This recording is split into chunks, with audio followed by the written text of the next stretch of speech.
Assalamualaikum warahmatullahi wabarakatuh.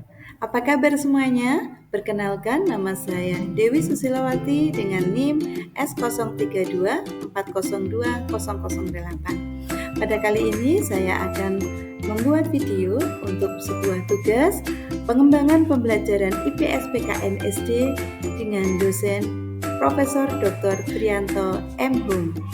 Video kali ini saya akan membahas tentang peristiwa di sekitar Proklamasi Kemerdekaan Indonesia, materi IPAS kelas 6. Tujuan pembelajaran melalui kegiatan menyimak video peserta didik dapat mengenali peristiwa penting menjelang kemerdekaan Indonesia dengan baik. Yang kedua, melalui kegiatan refleksi, peserta didik mampu meneladani perjuangan pahlawan dan dapat menerapkan di kehidupan sehari-hari dengan baik. Peristiwa penting menjelang proklamasi. Pada tanggal 17 Agustus 1945 terjadi peristiwa besar dan bersejarah bagi bangsa Indonesia, yakni peristiwa Proklamasi Kemerdekaan Indonesia.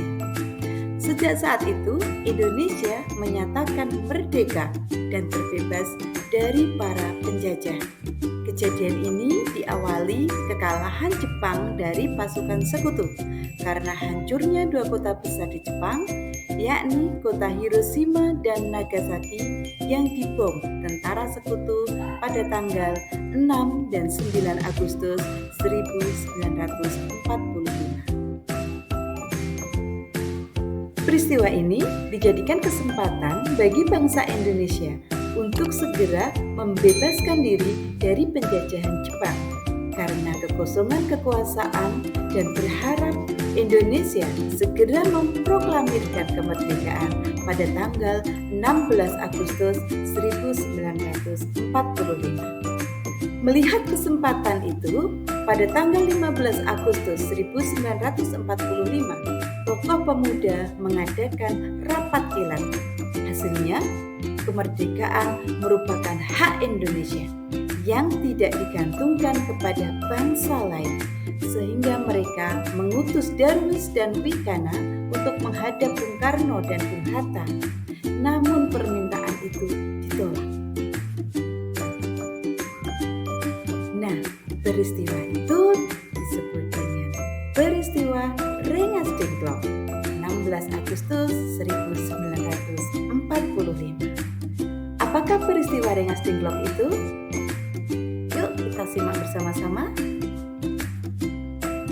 Kejadian tersebut menimbulkan ketegangan antara golongan tua dan golongan pemuda, yakni adanya perbedaan pendapat antara kedua golongan terkait proklamasi kemerdekaan Indonesia. Hal ini menjadi penyebab utama dibawanya Bung Karno dan Bung Hatta ke Rengas Dengklok, Jawa Barat pada tanggal 16 Agustus 1945 oleh Sukarni, Yusuf Punto, dan Singgi. Peristiwa ini dilakukan agar Bung Karno dan Bung Hatta tidak terpengaruh pihak Jepang dan dapat memproklamasikan kemerdekaan Indonesia dengan kekuatan sendiri. Dialog yang terjadi di antara golongan muda yang diwakili Wikana dan golongan tua yang diwakili Ahmad Subarjo mencapai kata sepakat bahwa proklamasi kemerdekaan akan dilaksanakan pada tanggal 17 Agustus 1945. Soekarno-Hatta kembali ke Jakarta. Setelah melalui berbagai pertimbangan dan diskusi, akhirnya diputuskan bahwa proklamasi akan dilaksanakan di Jakarta. Keputusan ini menjadi tonggak sejarah yang menentukan nasib bangsa Indonesia. Setelah peristiwa Rengas Dengklok, Bung Karno dan Bung Hatta menuju kediaman Laksamana Maeda untuk membicarakan persiapan proklamasi. Di tempat tersebut, rumusan teks proklamasi disusun oleh Bung Karno, Bung Hatta, serta Ahmad Subarjo. Setelah proses penyusunan rumusan teks proklamasi, terjadi pembicaraan kembali mengenai kesepakatan teks proklamasi yang telah disusun kepada para hadirin yang berada di kediaman Maeda. Berdasarkan diskusi tersebut, disepakati bahwa proklamasi akan dibacakan pada 17 Agustus 1945. Teks proklamasi semula merupakan tulisan tangan, kemudian diketik rapi oleh Sayuti Murray. Proklamasi kemerdekaan ditandai dengan pembacaan teks proklamasi oleh Insinyur Soekarno yang didampingi Muhammad Hatta.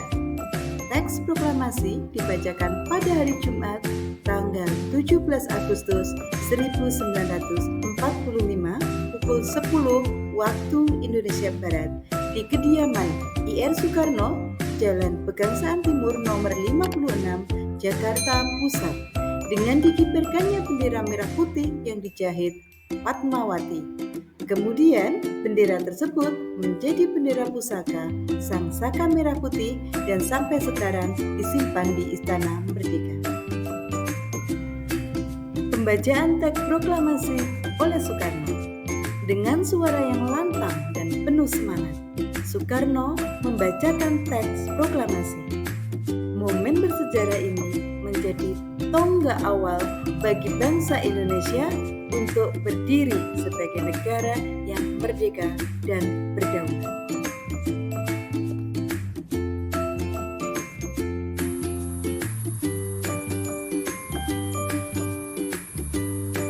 Proklamasi. Kami, bangsa Indonesia, dengan ini menyatakan kemerdekaan Indonesia. Hal-hal yang mengenai pemindahan kekuasaan dan lain-lain diselenggarakan dengan cara saksama dan dalam tempo yang sesingkat-singkatnya. Jakarta, 17 Agustus 1945, atas nama bangsa Indonesia, Soekarno, Hatta. Respon dunia terhadap proklamasi kemerdekaan. Proklamasi kemerdekaan Indonesia mendapat berbagai reaksi dari negara-negara di dunia. Ada yang langsung mengakui kemerdekaan Indonesia, namun ada juga yang masih ragu-ragu. 5 negara pertama yang mengakui kemerdekaan Indonesia. Yang pertama, Mesir. Mesir merupakan negara pertama yang secara resmi mengakui kemerdekaan Indonesia pada 22 Maret 1945 setelah Indonesia memproklamasikan kemerdekaannya pada tanggal 17 Agustus 1945. Yang kedua, Palestina. Palestina menjadi negara pertama yang mendukung kemerdekaan Indonesia pada tahun 1944, setahun sebelum kemerdekaan Indonesia. Yang ketiga, Arab Saudi. Arab Saudi mengakui kemerdekaan Indonesia secara de facto pada 27 Maret 1946. Hubungan kedua negara secara resmi terjalin pada tahun 1950. Yang keempat, Libanon. Libanon merupakan negara pertama di Timur Tengah yang mengakui kemerdekaan Indonesia secara de jure pada 29 Mei 1946. Pengakuan ini memperkuat hubungan bilateral antara Indonesia dan Libanon. Yang kelima, Suriah. Suriah memberikan pengakuan secara de jure atas kemerdekaan Indonesia pada 7 Juni 1946. Reaksi masyarakat Indonesia terhadap proklamasi.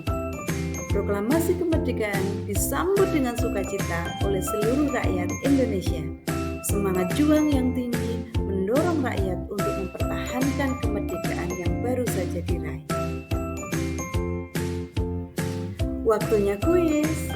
Setelah mempelajari materi tentang Proklamasi Kemerdekaan Indonesia, saatnya kita menguji pemahaman kalian melalui kuis singkat ini. Peristiwa Rengas Dengklok terjadi pada tanggal berapa? A. 15 Agustus 1945. B. 16 Agustus 1945. C. 17 Agustus 1945. D. 18 Agustus 1945. Iya, betul sekali. Peristiwa Rengas Dengklok terjadi pada tanggal 16 Agustus 1945. Di manakah teks Proklamasi Kemerdekaan Indonesia dibacakan? A. Istana Merdeka. B. Rengas Dengklok. C. Rumah Laksamana Maeda. D. Jalan Pegangsaan Timur nomor 56. Iya, betul sekali. Jadi, tempat dibacakannya teks Proklamasi Kemerdekaan Indonesia adalah di Jalan Pegangsaan Timur nomor 56. Siapa yang membacakan teks Proklamasi Kemerdekaan Indonesia? A. Muhammad Hatta. B. Ahmad Subarjo. C. Soekarno. D. Sultan Syahrir. Betul sekali. Yang membacakan teks Proklamasi Kemerdekaan Indonesia adalah Soekarno. Demikianlah tadi pembelajaran IPAS tentang peristiwa sebelum Proklamasi Kemerdekaan Indonesia. Terima kasih.